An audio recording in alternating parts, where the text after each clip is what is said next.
अच्छा, एक method of motivation है पी स्ट्रेट। पी स्ट्रेट क्या होता है कि जब आप यूनिट के हिसाब से पेमेंट करते हो तो वो कहलाता है आपका पी स्ट्रेट। जैसे मैंने कहा कि मैं आपको एक यूनिट के 100 पे करूंगा, एक यूनिट बनाने के मैं आपको 100 रुपये पे करूंगा।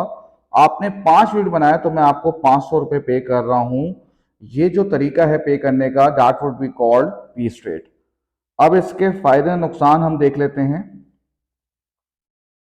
देखें भाई, जब आप एम्प्लॉय को पेमेंट करोगे यूनिट के हिसाब से ना, तो हर बंदा चाहेगा कि ज्यादा से ज्यादा यूनिट प्रोड्यूस हो।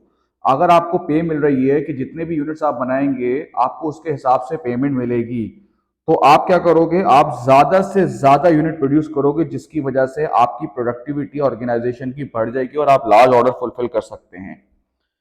अच्छा, अब दूसरा क्या है, दूसरा है इंडिविजुअल एफर्ट्स आर रिकग्नाइज। इसका मतलब है if you work hard it will result in more pay.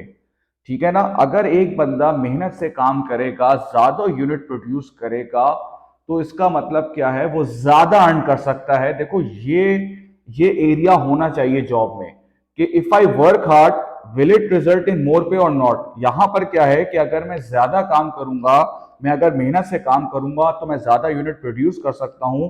और ज्यादा यूनिट प्रोड्यूस करने से यहां पे फायदा क्या होगा, मैं ज्यादा अर्न भी कर सकता हूं। इसको कहते हैं इंडिविजुअल एफर्ट्स आर रिकग्नाइज।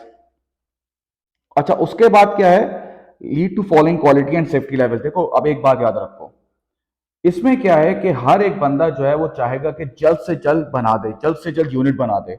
और जल्दी जल्दी काम करने में क्वालिटी सेक्रीफाइस होती है, सेफ्टी लेवल वो, क्योंकि सेफ्टी जब आप स्टैंडर्ड्स फॉलो करते हैं तो काम स्लो होता है। अब यहां पर क्या है, जल्दी जल्दी काम करने में ना ही आप हेल्थ एंड सेफ्टी रूल्स को फॉलो करते हो, और जल्दी जल्दी काम करने की वजह से आपकी जो है वो क्या, जिसे कहते हैं, क्वालिटी में इश्यूज आ सकते हैं। नो पे इफ वर्क स्टॉप। अब ये फायदा है ऑर्गेनाइजेशन के लिए और वर्कर के लिए नुकसान है कि for example if you are working and if there is any accident due to which production halt, तो उससे क्या होगा, प्रोडक्शन अगर रुक जाएगी तो एम्प्लॉयज को पेमेंट नहीं मिलेगी, एम्प्लॉयज को पेमेंट नहीं मिलेगी। अगर कोई भी मसला होता है और प्रोडक्शन रुकती है तो employees are not entitled to receive any amount.